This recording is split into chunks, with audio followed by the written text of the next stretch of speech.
असेल ही तुमचे एकूण कथा येतो की एक ऐतिहासिक गेली 25 वर्षांनी हीच बातमी बुंदी मार होतो 1999 ती 97 ते देताणी बंजारा समाजाने आरक्षण मिळायचं होतं अशा पद्धतीने भूमिका देताणी महाराष्ट्र समाजाने मोर्चा काढले थे तो वो टाइम में हमारे खूब कष्ट और खूब मेहनत देती थी कमी संख्या में लोग आते थे आज तुम जागे है जो और मन वाटा कि तुम जो जागे है जो तुम जागे है जी क्या बंजारा समाज आरक्षण दे सारू कोई सरकार थांब्याळो छ नहीं आरक्षण मळे छ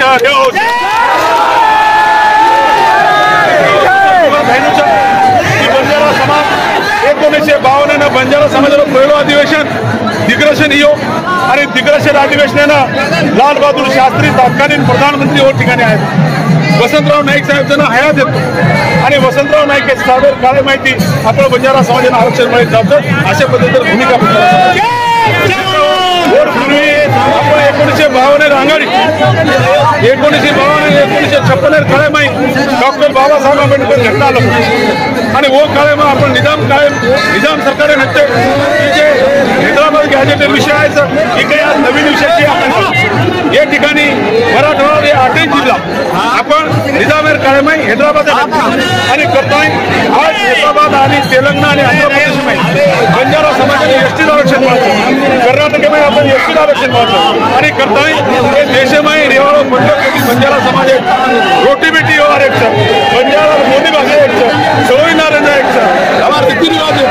हमार सारी बातें संस्कृती एक आणि करता हे देशमाई रेवाळो जे बंजारा समाज कोण एके सूचित आरक्षण मिळायचं होतं अशा पद्धतीने आम्हाला भूमिका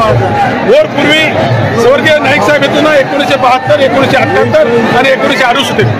जना हे महाराष्ट्र माई हे देश माई 1956 काका करेल कराया टिळक आया लोकर आया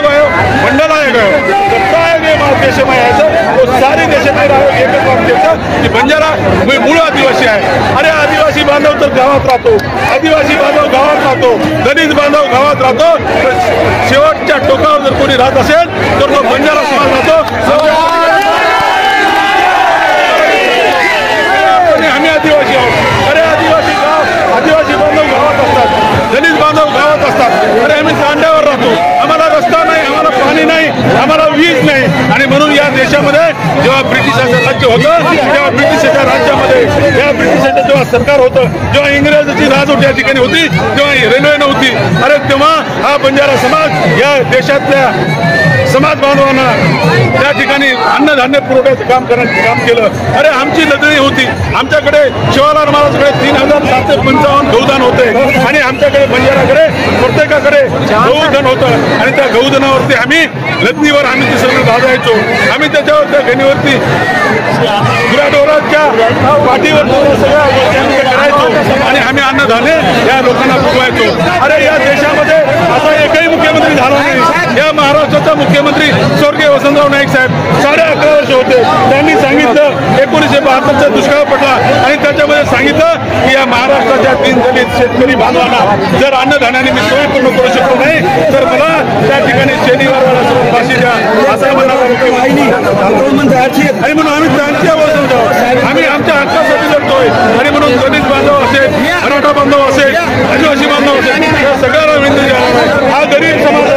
गरीब समाजाला न्याय देण्यासाठी तुम्ही सगळ्यांनी पाठिंबा द्यावं किंवा पत्र देऊन चालणार नाही त्या सभागृहामध्ये बोललं पाहिजे आणि म्हणून हिंदुस्थानच्या पार्लमेंटमध्ये राज्यसभेमध्ये हा बिल पास झाला पाहिजे आणि तो बिल पास झाल्याशिवाय या समाजाला आरक्षण मिळणार नाही आणि म्हणून मित्रांनो आपण आपल्याला फक्त एवढंच विनंती करतो मग त्यावेळेस सेना आपलीच विनंती करतो शिवालाल पूरे हुए बिहार गुरुजी दबाई से मारो बिहार गबाई कानून पूछे ढोल के ताले को माटी नाचे नाचे कूदे थी देव कत म्हणजे होतं मारे फायर नंगाला घोडे दम करे अर्थ ती शिवा बाहेर नंगाला घोडायचो आपण मुंबईमध्ये नंगाला घोडू लागे आपण दिल्लीमध्ये बी नंगाला साधू फार रक्त शेवट एक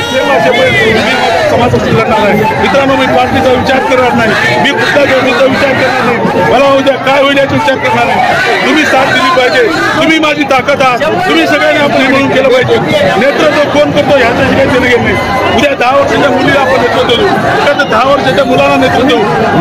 कोण करतो ही गोष्ट आपल्यासाठी महत्वाची नाही की शिवालाल महाराज पवित्र झेंडा हीच आपण नेतृत्व करावं शिवाभाई आपण नेतृत्व करावं शिवाभाई पवित्र गॅजेटान साक्षर करताय आपण हे काम करायचं मित्र आता त्या ठिकाणी बोलूच